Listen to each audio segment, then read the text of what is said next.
SATSANG 1. SHANTINILAYA Lifehouse. Spain, August 2, 2020.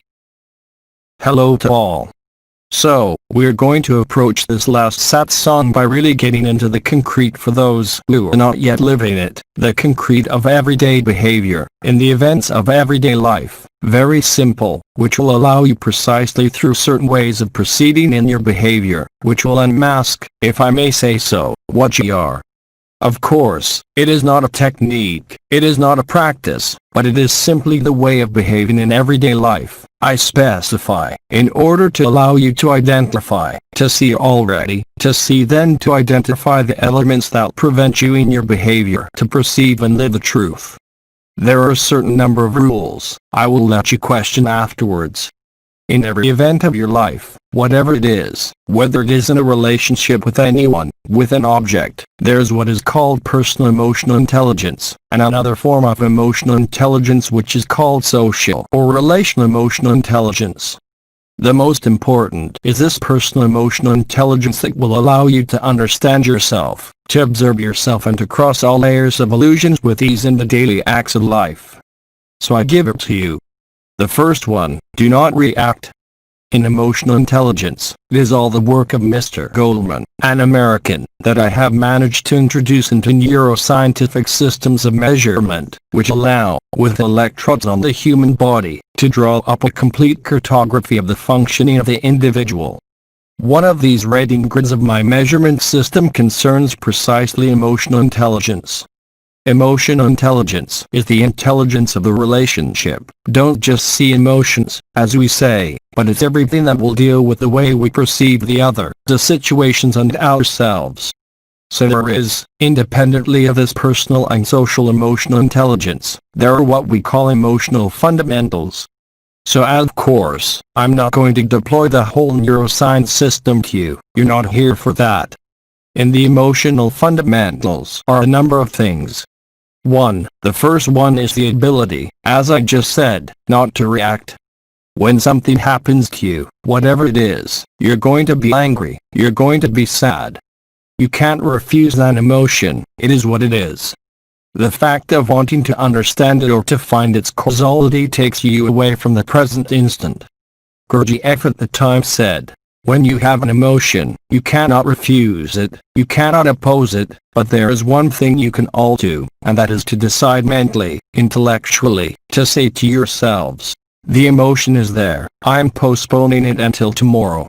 What happens when you postpone? You don't suppress it, you don't oppose it, but you postpone it in time, 24 hours for example. You don't block the emotions, but you postpone their manifestation. The brain totally accepts this. For example, you have an anger against someone, one might even say totally justified. Well, postpone that emotion to the next day. What do you notice the next day? There's no emotion. It's as simple as that. It works for anger. In fact, you have 4 primary emotions in the human being that induce every movement of energy and behavior. Sadness takes you to the past, joy and pleasure takes you to the future, anger, everybody knows, is an upward movement, it aligns you in the present but not in the instant. It has to be metabolized, hence the interest of what I am telling you in relation to the postponement of your emotion. You are sad, there's no question of saying no, I'm not sad. It's a question of being lucid. You perceive, you feel, a sadness, this sadness, it affects you. If you decide not to give way to this sadness, simply by saying to yourself intellectually, I will manifest this tomorrow, the next day you will see that there's no more emotion. There's no more sadness. It is exactly the same for the 4th primary emotion, which is called fear. Fear is the opposite of anger, it brings you down. It brings everything down, your consciousness to the depths, and there you will also hang memories, first emotions you experienced as a small child. And at that moment, you set in motion elements of suffering that come from your learning, from your past. For these 4 primary emotions and the whole range of emotions, all you have to do is decide to shift your reaction in time and you will no longer be in reaction, but in what is called proaction. And it happens very naturally. So I'll pass you the neuroscientific explanations with the mediators. That's not the point here, but it's been proven perfectly well with brain imaging. It corresponds to specific areas of the brain that are activated. These are the nuclei of what is called the reptilian brain, which intervene precisely in the emotions. Emotions do not originate in the so-called emotional brain, but in the archaic or reptilian brain. I don't give the names. Well, you should know that this is simply what we call the striated nuclei of the pallidum, for those who are interested in anatomy, and especially what is called the amygdala, not the amygdala of the throat, but the amygdala of the brain. Everything works in the human being, absolutely everything, by the notion of good and evil, and there's nothing we can do about it. In neuroscience, there are two circuits that come from the central nucleus that I just talked about, the thalamus, which sends an REN on either side into the prefrontal cortex, where you have, you remember, the star good and star evil. What I'm telling you here is used in neuromarketing all over the world. The reward circuit is the star good. The punishment circuit is the star evil, attraction/repulsion if you will. Now, all our behaviors are linked to the behavioral junction of these two circuits of reward and punishment, knowing that in every human being, the punishment circuit is always stronger than the reward circuit. This means that we are permanently, without our consciousness being aware of it, subject to these behavioral injunctions where always the punitive circuit will be stronger than the reward circuit. And there is nothing you can do about it, self-judgment. So indeed, when you are told not to judge, even if you agree not to judge, the judgment is self-judging. The prefrontal cortex is where the most advanced cognition is located and which will dictate all your behaviors. Work done in neuroscience has shown that only people who had near-death experiences, who are followers of a religion or religious order, when they experience some kind of transcendence, real, at the time, the reward circuit became stronger than the punishment circuit. These are all the injunctions we received from our parents. Don't do this, don't do that, the education as they say, which will condition you to be subjected to this punishment and to be permanently, whether you want it or not, in the self-judgment and in the judgment of the other, action/reaction. So either you open yourself up, you have a near-death experience, or you've been meditator for a very, very, very long time, and in those cases the reward circuit will be superior to the punishment circuit. Only then will you come out of the infernal triad, executioner/victim/rescuer. It is inscribed in our brain, in the unconscious. You can't change anything by acting on it.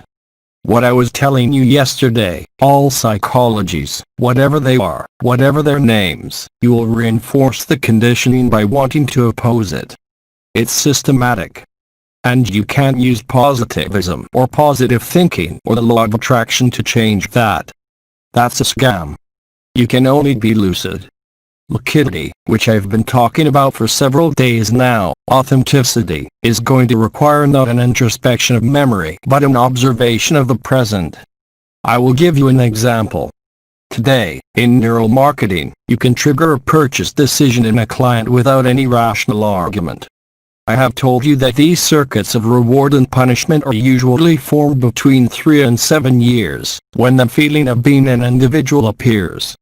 Both the punishment and the reward circuit is related to everything you have experienced in the ages I've just given, when you identify emotional and memory states. Now the circuit of punishment, as I told you, and of reward, are linked to what you experienced in childhood, their memories. It is used, but in a constant way in neuromarketing, knowing that this reptilian brain has engrams smells and images, and especially the smells, the olfaction, which correspond to the reptilian brain. If you want to sell a car, you'd better put good smells in it. So what are the good smells that will remind us of childhood? It's very simple, for everyone. The smell of a snack, chocolate cake, gingerbread, the smell of clean linen, the linen you dry in nature that generates a smell. If you put these smells in a car, even in men who are very in technique, power, equipment, you're screwed. But for that, you have to get into the car and you will notice easily. We are all subjected to this cognitive slavery. It is olfactory, visual and gustatory, the other senses also but less so. The touch, the softness of the touching when you get into the car you want to buy, or other cars, especially in German brands and luxury premium brands, are always smelled. Because, when you have this smell that manifests itself, from your childhood, you activate the reward circuit and you buy the product. It also works with, I told you, with taste. We worked with the greatest taste specialist who was at the University of Lausanne, who was paid by Danone. We had to find taste in a simple yogurt that would stimulate your reward circuit. So we're going to play on the texture, the smoothness, the smells that we call freshness, like linen. By the way, it's called palatability agents. If you have an animal, dog or cat, they're able to make an animal addicted to a flavor only by taste and smell. In other words, you would give a cat or dog something horrible to eat in terms of composition, but if there's a smell in the taste that reminds you of childhood, you will eat it or read it. It's exactly the same with humans and animals. We're mammals.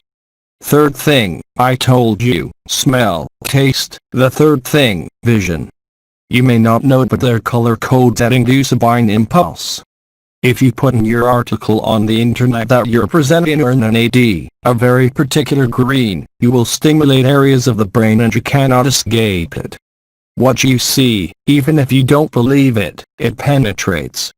The use of these techniques has been forbidden by law because obviously you're going to distort, you're going to manipulate the person's free choice, but everybody uses it. I invite you to leaf through books on the internet about neuromarketing, and all your life, you're going to believe that you're going to decide. You don't decide anything. For example, you fall in love, not because it's physically pretty, man or woman. There's a real sexual or love attraction, which is only related to pheromones, sex hormones, skin odors, without your knowledge of your own free will. Hence the expression, I've got you under my skin. I draw your attention to all the decisions we make. Objective, I divorce, I marry, are never related to anything else than the reminiscence of smells and taste and priority. Remember, as we are all subjected before being free to the circuit of punishment, we will almost systematically choose what punishes us. To buy an object, it's different, a car, a yogurt. If in the object that you buy, that you consume, there's a pleasant childhood smell or a vision, it is even more subtle, of a shape and a color, you will buy. The color you will look at, it's no secret, it's published everywhere. Green, a very particular green which is just before apple green, which is conveniently in the middle of the color spectrum, makes you buy. Because you're going to systematically try to make a point, of course, of the reward circuit. So, I told you that the punishment circuit is always preponderant, stronger than the reward circuit. So, we're permanently subjected to it, and we believe that it is us, our will, our conscience. You have no power over it. This is all that is used today, already for 20 years, on what is called predictive programming. You watch a movie, it seems like entertainment to you, but it's only programming that is recorded by the unconscious, by the memories of learning. So I can explain it to you, but it won't change anything. So, either you have a near-death experience or you experience a mystical state, and then the punishment circuit becomes weaker than the reward circuit. Why do people, brothers, sisters, people who are free, have this joy that I was talking about, this peace? It is a total extinction of the circuit of punishment. Everything is a reward. That's how it works with Tibetan monks as well as mystics. It's proven what I'm telling you, pure and hard.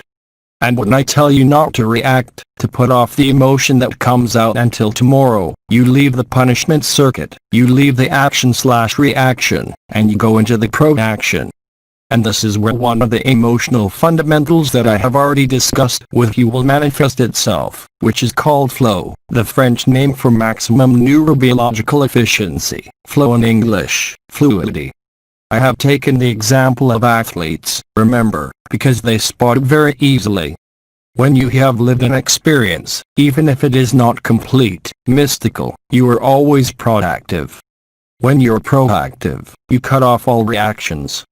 It's not your will that will cut it off. It's the first criterion I've been talking to you about from the beginning, which is not reacting but not opposing, but mentally deciding to shift your reaction, and you will see that there's no more reaction. That's how it works for everything. The goal being not to give free rein to impulses that are present in everyone, whether it's a sexual impulse, an impulse of anything.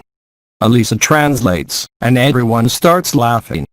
First step, I summarize. First step, postpone your reactions to the next day. It will extinguish itself and the circuit of the reward of the blow will take the lead. It is not definitive. Of course, not the first time, but the more you will be used to do it, the less you will be reactive. This is applicable in spirituality, in personal development, but we develop that in the corporate worlds as well, of course. The second thing we have called lucidity and authenticity will lead to a better perception of your so-called personal emotional intelligence, how the different behaviors are articulated and how they are linked within you. You will therefore increase your neurobiological efficiency, especially by spending much less energy without any effort.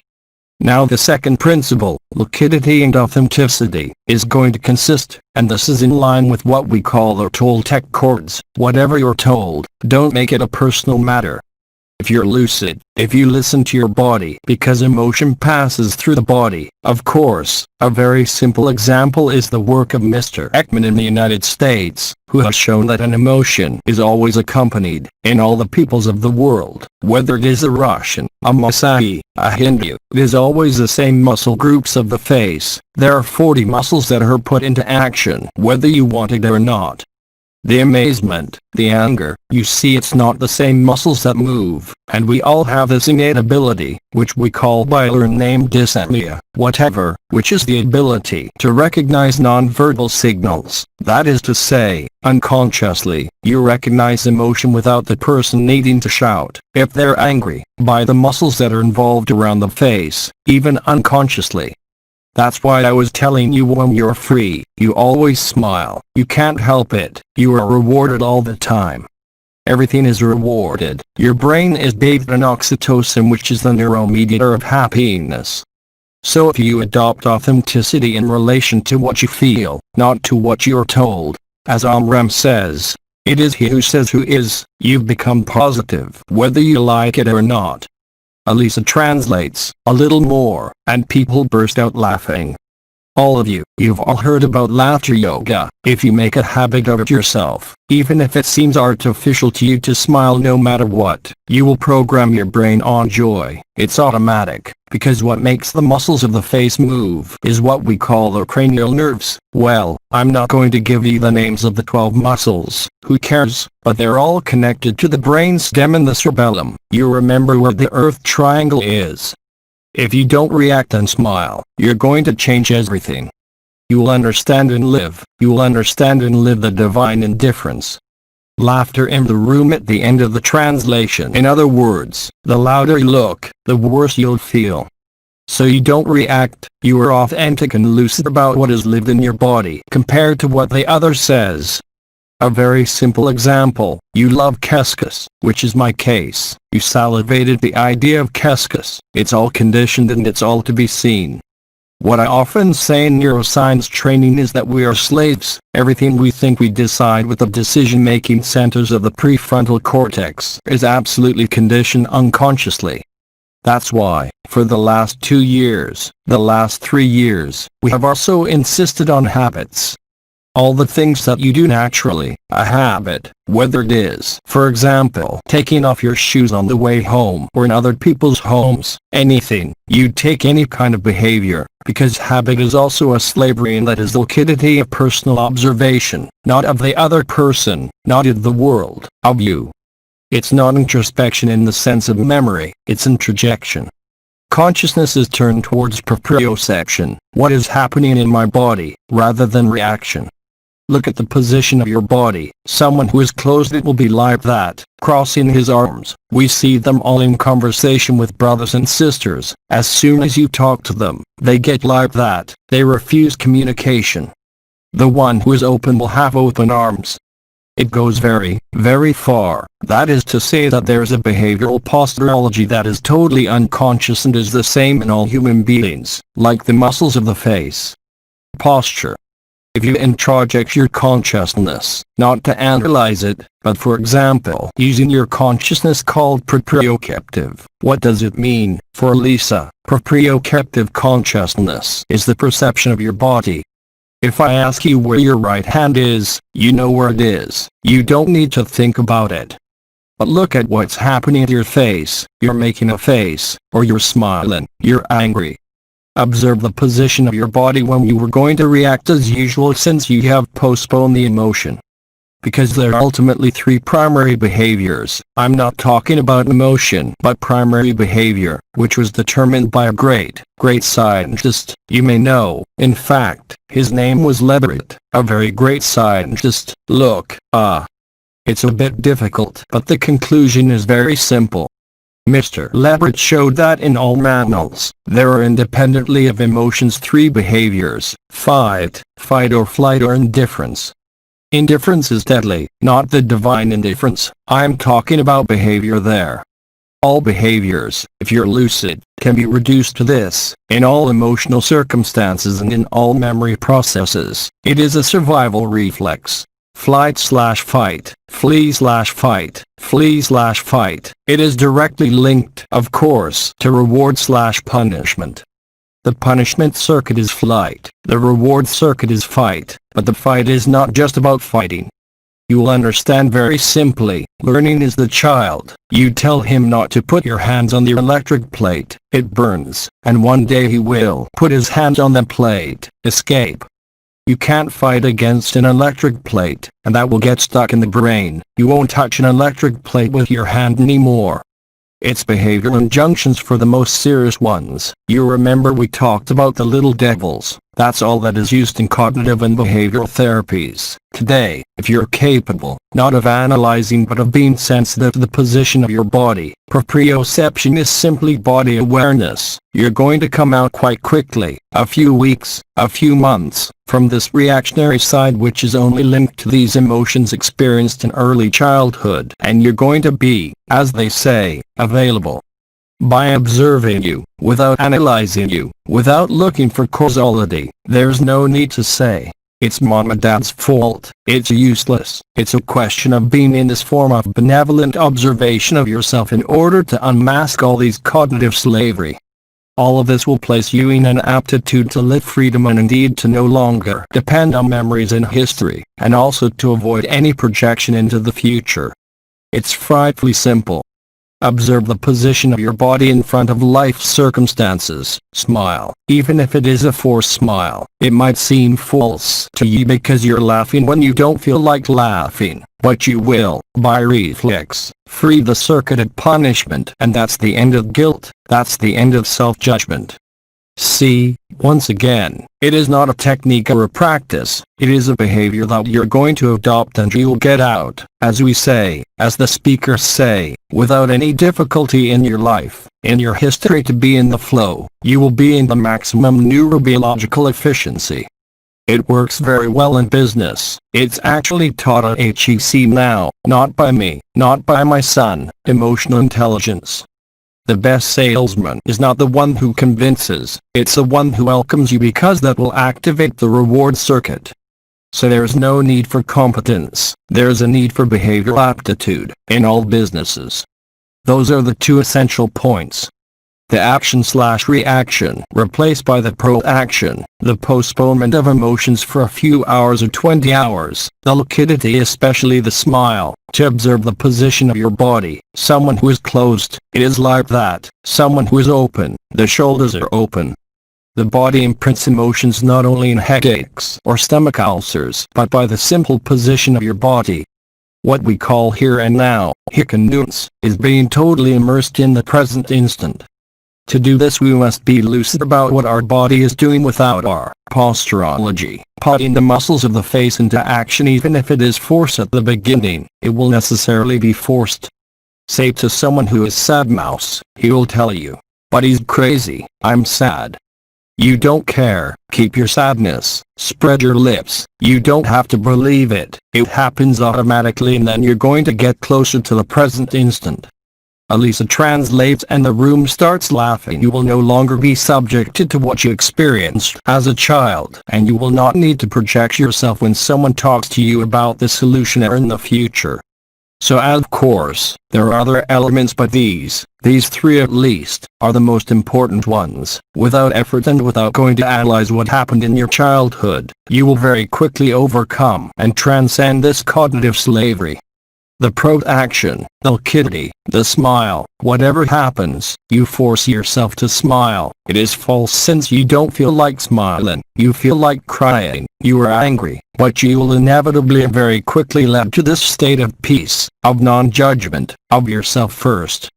That is to say, you will no longer be subjected to the circuit of punishment, only to the circuit of reward. You will put an end to impulses and impulses of any kind whatsoever. You will be in this state of lucidity, clarity, precision, without any effort.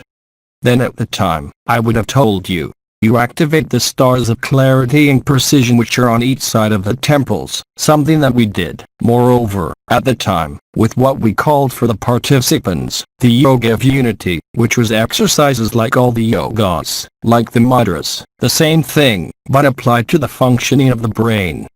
If I take my index finger, middle finger and thumb and run my 3 fingers over the triangle of air, for example, well, you're activating like a big one the air element, which is heat. So at the time, we used to do that. But today, you act directly on these spiritual functions that have been called stars by these rules of conduct. Again, this is not asceticism, this is everyday behavior. You get up in the morning, when you look at yourself in the mirror half asleep, make a habit of smiling at yourself even if, and above all, if there is no reason. But you are going to change, you are going to observe your behavior which changes very quickly. Of course, it won't make you experience time zero because you have to accept that you're not a person, but you will get really close to that and your life will change, much more than by meditating or trying to figure out why you have anger. I did talk about smiling, not laughing, smiling, spreading your lips apart. You're implementing I don't know what cranial nerves, facial muscles that will regulate at the unconscious level the cerebellum, all the memories. The less you react, the more available you will be for the instant, and you will have the opportunity to see how your body is placed, which are the muscles of your face that you have unconsciously activated. It's reflex, it's not motor. On the other hand, when I say smile, it's motor, but it will modify the functioning of the reward and punishment circuits, and at some point, you will switch into the presence, right here in this body. You will see the unreality of the worlds as described by countless mystics. I took the example of Krishnamurti a few days ago. Elisa, he didn't smile much. Elisa, Krishnamurti, he didn't smile much. No. But when he lived, when he was young, yes, afterwards if you like, there's such a weight of all the spiritualists who are the most dangerous beings on the planet because they're in the dream. Well, he took it all the same. Steiner died anyway. He died of stomach cancer at a very young age. As soon as he denounced anthroposophy and theosophy, he developed stomach cancer. We already have the first 3 simple rules. Because it is not enough to say I am present for it to work. You have to be present under certain conditions and under certain conditions. What we call silence is nothing else but that. So of course, those who live transmutation, freedom, who are freed because they have found out they have never been locked up, it happens by itself. But you have the right to use your person to obey these few rules. No reaction, smile, internet cut, it's back, you didn't miss anything. There was a break in the connection but it's okay. And you will very easily see not only the progress, but the transformation, and you will come to this feeling, you will see really and concretely, whether you feel the energies, the vibrations, that you're in the real life or not. You know it instantly when you live it, and then you see the results. I said, over your entire life, which is no longer your life for that matter, you are in maximum neurobiological efficiency. You will become able to identify all the emotions you are living without needing to dissect, analyze or repress them. It's impossible. Emotion is. You will witness the disappearance of impulses of any kind, you will observe the disappearance of habits, you will see them for what they are, and more you will feel free of yourself. That's what they say, it's not the person who is liberated, it's you who are liberated from the person. Being free of the person means no longer being subjected to memories of any kind, no longer being subjected to the automatisms of behavior and emotions, simply with these three elements that I have just explained to you for more than an hour. There are other things, of course, but I'm not going to overload. At that point, you will have an ability to identify and name your emotions, which is one of the criteria of emotional intelligence, personal, essential. The ability to name and identify emotions, the ability to appreciate the intensity of emotions, and you will find that anxiety management and stress management will always be very fluid. This is the emotional fundamentals, identifying, naming and observing emotions. Here I have given you a key, a good one that is perfectly proven in neuroscience and that will be much more effective than the yogas you can imagine. It is the yoga of life, it is the yoga of silence. There can no longer be any projection or frame of reference. Any judgment is good, it's bad. You will be permanently in the reward. In the most important phases, it can go up to a senseless enjoyment that doesn't stop. No more that happens at the level of the heart that you can't ignore. Of course, it's an enjoyment that, even if it should be through sex, which is lived here. Even if you don't feel the energies, you know it's happening here, you feel it even if it's not energy, even if it's not a crown, something is happening here. You see, it's awfully simple. Compared to what I just said, do you have any questions or clarifications? Elisa, you told them this in a very simple, very childish way. Yes. Elisa, so I was saying the same thing but explained neuroscientifically. One could very well imagine a training course, a meeting or an apprenticeship in 2 or 3 days, of what I came to say there. It's much easier to do it in a group than alone. You see, learning to smile even if you feel like killing the other one, it's not a big deal. Laughter. If you do this, it will change your life. You will get closer to the presence and the eternal present, to the natural state, to the path of childhood, to simplicity, to humility. It's also a good idea that, learning to smile, what is not to react and postpone an emotion and observe the posture of the body, proprioception. I had already developed, a long time ago, 2, 3 years ago, the notion of a body at rest when your consciousness remains oriented towards the perception of the body. When you're lying still, what are we all going to feel? As if the body is falling asleep. You are awake but the body doesn't move anymore. That's the process I used to use when I went out of my body in eternity. I would lie down, I would cross my ankles to amplify the wave of life. I would reunite the 2 lateral sides of the wave of life in the middle. In a few conscious breaths, I bring my consciousness to the body that doesn't move into my breathing, in the space of a few minutes, without inducing sophrological relaxation, all alone. The proprioception of the body will fall asleep. You will more perceive the position of your body by being lucid on breathing, and then you dive or you go out. It's the same, not in the astral but in the body of eternity. At the time, I didn't develop it because the adamantine particles weren't present enough to make it work every time. This means that if you can find moments like we said of rest, of tranquility, that you put yourself in an extended position, with your ankles crossed in any direction, with your eyes closed, focusing your consciousness on the perception of your body and breathing, and if, on top of that, you smile, you will be instantly free without asking for anything, without expecting anything. Experience it, you will see. Because when you turn your consciousness on the perception of your body, you can't think, there can't be thoughts coming, there's no effort to make. That is the characteristic of this form of consciousness, which is body consciousness. You are here and now in this body, whether you want it or not, and being lucid about it will bring you closer to the presence and the present instant. Elisa, the body of being is the body of light. Yes, even for those who don't feel the vibrations, I was saying, you won't know where your legs, your feet, your head are anymore, very quickly, 2-3 minutes. At that moment, you will feel some kind of tingling, numbness, even vibration, not energy flowing, static vibration. People still make the difference between energy and vibration. They haven't understood anything. Energy is not a vibration even if it has a frequency at the level experienced by the body. And energy, by definition, is something that circulates in meridians. In Netis, you can feel the energy flowing. The vibration is static and people 20 years later. Alisa, I've said that 20 times. Even the people who followed AD, who live freedom, still haven't understood that energy will never be a vibration. Energy is movement. The vibration at the body level is static. Your body vibrates or your hand vibrates, but there's no energy flowing. It's zero time. This is what precedes the extinction of the vibration. When I say in the absolute there is no vibration or energy, it is the truth. But if you confuse energy and vibration, you are deceiving yourself. And there are some who deliberately maintain confusion because they do not experience vibration, so they call energy vibration.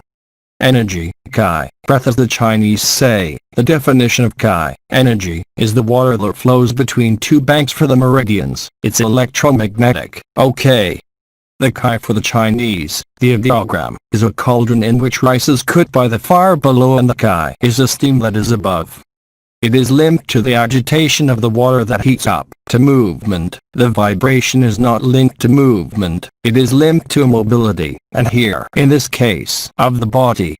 And there, at that moment, you can go out. You are going to go out through the heart, not through the head or through the plexus. And when I say go out, don't see a movement because in reality, it is a movement to go into the heart of the heart, where there are all the worlds and all the others. And that you live it, you have access to everything, absolutely everything. It's not intuition, it's not vision, it's not mediumship. It is the vacuity that triggers this, the silence of that person, the liquidity on the emotional state, on the position of the body, what has been called the observer, but this time not from outside the theater stage, but from your intimate theater. Alisa, it's entering into the heart of the heart. Yes, that's it, but you get into the heart, not because you say if I get into my heart, that's bullshit, it never works. There has to be the disappearance of proprioception, of the perception of the body by bringing the perception to the body into the breathing. I'm not even talking about the 3-beat rhythm of the heart. A sister asks a question in Spanish. The vibration what? What is the question?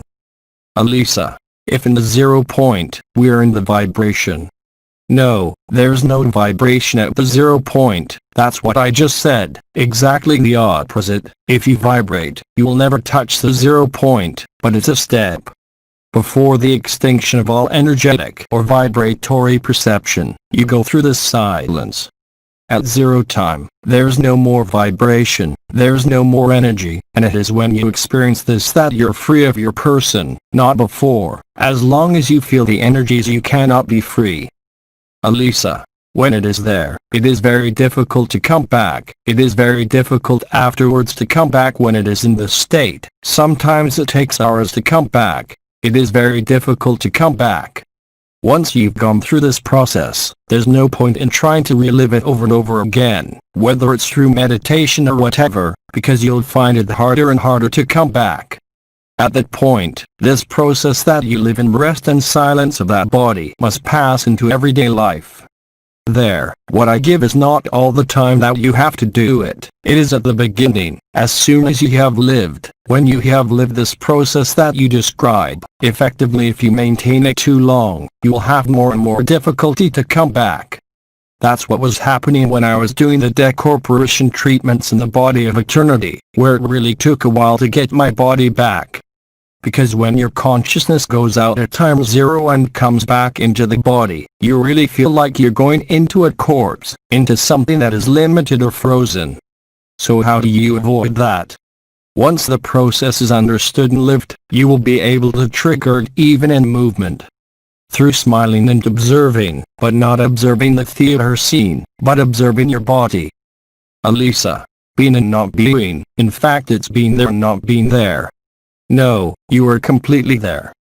Elisa, yes, but it's not the person who is there, it's the presence. Elisa, that's right, but you can explain it. In a way, I'm there, I participate but I'm not really there.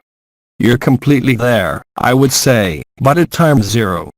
If you're somewhere else, it's because you're not there. You will no longer be submissive, then indeed, the important thing is to understand, Elisa, I don't want to come back when I'm there. What? Elisa, I don't want to come back when I'm there. It's not that I'm struggling, it's that I don't want to come back. A refusal to embody the cord around my neck.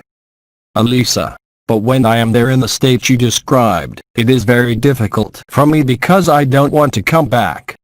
But it's an escape, it's a flight. The goal is to merge this particular state with the daily act.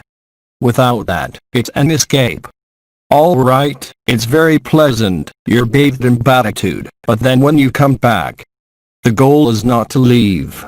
If this state you were in, Elisa, I understand, but I don't know how to explain it, because I feel it here, it's being there and at the same time being here. Yes. Elisa, but that's why I'm telling you it's being and not being because I'm here, but I'm not here. That's why. Elisa, I'm not involved in this. That's why even the distinction between being and non-being, which is pedagogical, doesn't mean anything. There's no more being than non-being, there's truth, period. Elisa, yes, but how do you explain it? By making the connection, it is not to be explained, it is to be lived. Instead of living it as I've just explained to trigger it, once it is triggered, once you have lived it, you just have to bring it back, by doing the dishes or the housework. You have all the possibilities to do it, this time by moving. You smile, you look at the position of your body and you're going to see that you're going to be able to move, do what you're doing and as Elisa says, be there and at the same time there, but in fact you're completely here and now. If there is no fusion between eternity and the ephemeral, as they say between the absolute and the ordinary conscious, you are on the run. Elisa, it's like drugs in fact. It's like. Elisa, it's like drugs, it's a flight. Oh yes, of course. Elisa, it's like drugs but if you don't bring it here it's. Wait, what you're saying is to be put into perspective, when you talk about drugs, because there are androgens, as I mentioned, that trigger this state. But these are not recreational drugs, it's salvia, it's psilocybin, you see, which are products that will put you in the present instant, not ayahuasca and ibogaine that take you into the astral. Elisa was talking about drugs that are leak. Ayahuasca and ibogaine take you to the astral, nowhere else in it with.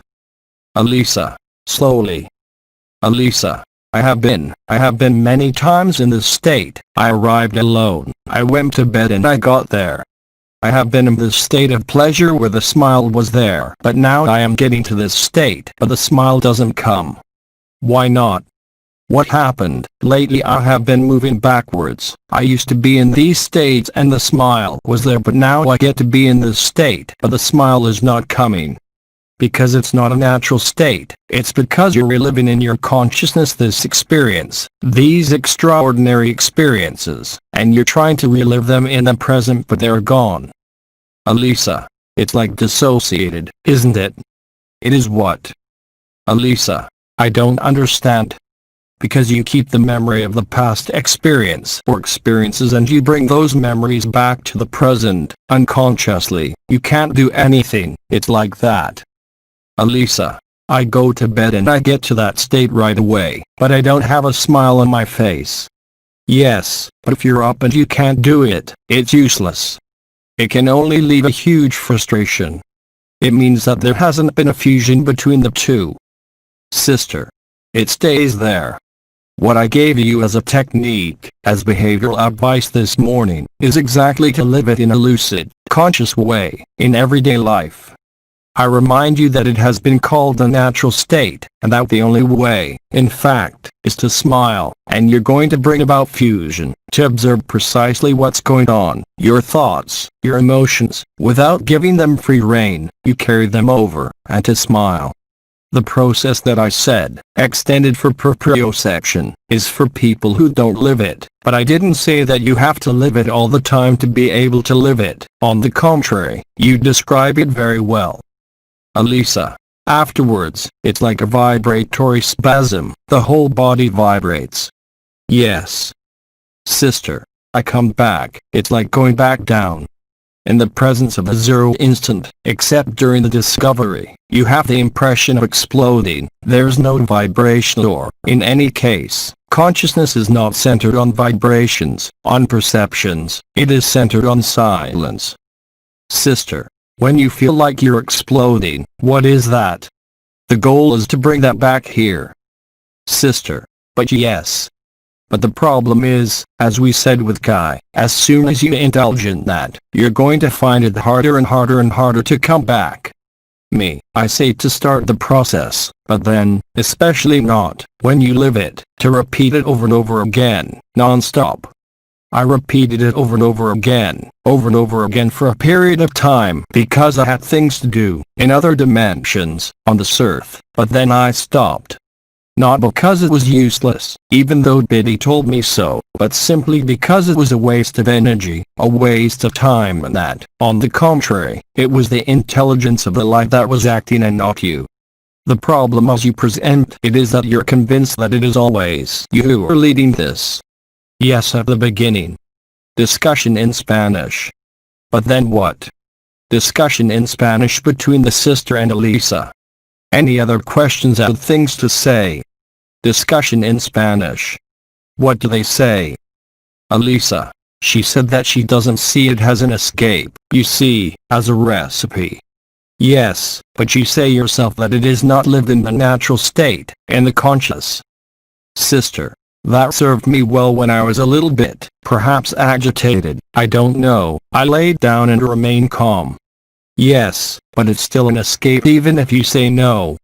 It's an apprenticeship, but if you stay in that apprenticeship because you feel good at the time, then you're no longer in reality, or you're somewhere else, and somewhere, it's an escape. If you haven't found it, if you don't live this state in your daily life, not when you're channeled or expanding or whatever, it's useless and you're going to suffer because you see the difference between these states where you're extraordinarily well and then the person who is always there and who is not well. You see. Discussion in Spanish. When we say mind, body, soul, spirit as we used to say at the time with the source crystal, as long as there is no alignment of time zero, both of these states but also of your person, it's useless. It is in the sense that it is not a fusion, it is a separation, it is a suffering, it is a tear. Because you can only see that when you're in that state you're fine, really fine, and then when you come back into the person everything goes wrong. Discussion in Spanish. You understand the difference, yes. If you make the junction, if it makes itself with a smile, as I told you this morning, well, you will see that there's no difference between the moment when you lie down, when you no longer live in the moment, any moment of your life. You are always the same. There's no more variation of emotional state, there's no predominance of the mind, that is to say, you see that there are no iterative thoughts coming back, you are available, you are free. When we talk about this freedom it means that you're no longer subject to the person, you are no longer subject to suffering, not because you have elucidated it, but because, as they say, you have gone through it. Otherwise you create an enormous distance between what is called Shantinilaya, the abode of supreme peace, that you live in immobility when you're lying down, but the person is not concerned and that can only make you feel bad because you see the difference objectively even without analyzing yourself, between the moment you are in that state of fullness or emptiness. Sister.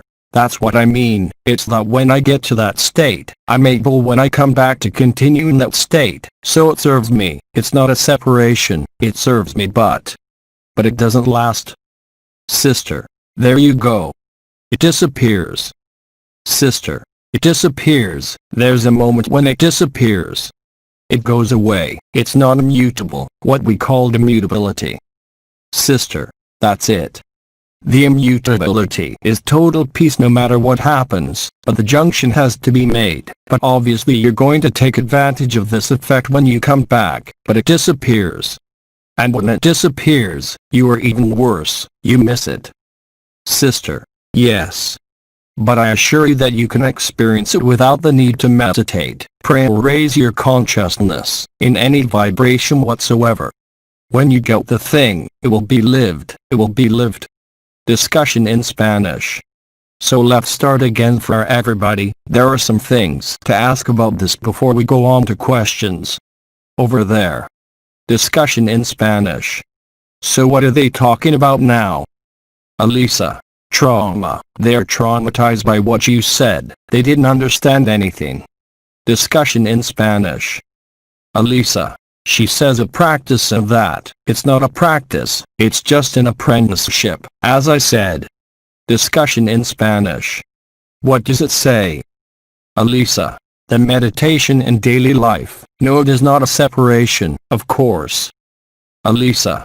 We meditate, that's it, I always said. As soon as you close up, there's meditation, there's normal life. You are wrong. Elisa. But it's a big fashion because everyone tells me I meditate. I know that. Elisa. So I am often asked, are you going to meditate? I say, I don't meditate. That's not it. You meditate by doing things. Discussion in Spanish. You don't need meditation, prayer or anything. This is all a charade. It's not true. I spend my time saying that you need liquidity. Elisa. I have never done meditation, whereas people, I meditate. I said good so. Sister. But slander means not to say, slander. The story of the Buddhist monks who, by dint of meditating on the tankas, on something, free themselves, is false. Sister. It's the opposite. It's the middle, where I'd never seen. Sister. People when they come back, there's an even bigger problem. Wait a minute, I've been healing. I had a friend who was. Sister. They will retire to monastery. For example, when they return, we're waiting, to Elisa. Sister. The problem is even greater. I had the opportunity to treat many Tibetan monks when I was a doctor. I haven't seen a Tibetan monk, and some very famous ones, with an open heart. There's no such thing. Sister. There's no such thing.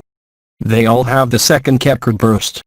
I remind you, however, that it is among Buddhists that they're the most pedophiles. Much more than among others. It is part of their rites at home in Tibet, but of course. There are even lamas who have spat out the peace, who are very well known, who say that they were raped all their childhood. Stop dreaming. As soon as you work on self-control, confidence, willpower. Elisa. Slowly, please. Laughter. At this point, you favor the second chakra, where all predators are, especially sexual predators. There's no mystery. I have not seen any Tibetan monks, and yet, they were very high. I affirm that they do not know what love is, they do not live it. Sister. Practice Zen. Without even mentioning presence. If you want to be true and authentic, just be spontaneous, that's all. Nothing to do, but if you understand what I told you this morning as a practice that is something you're going to do all the time, you haven't understood. It's an apprenticeship, that's all, to help you see clearly. Elisa. That would be what the mystics used to say, contemplation in action. That's it, it's being lucid in the instant. Contemplation can be exercised in a human relationship. I said it yesterday, on a tomato or anything. It's much more than seeing or looking, it's as they say, changing one's gaze.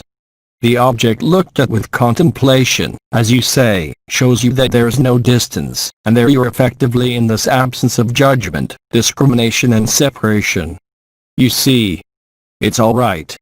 I'm going to suggest that you take a break, but before I cut the recording, we need to talk about tomorrow's day. By Jean-Luc Ayoun. Less transformations. English Revised Translation, LMF.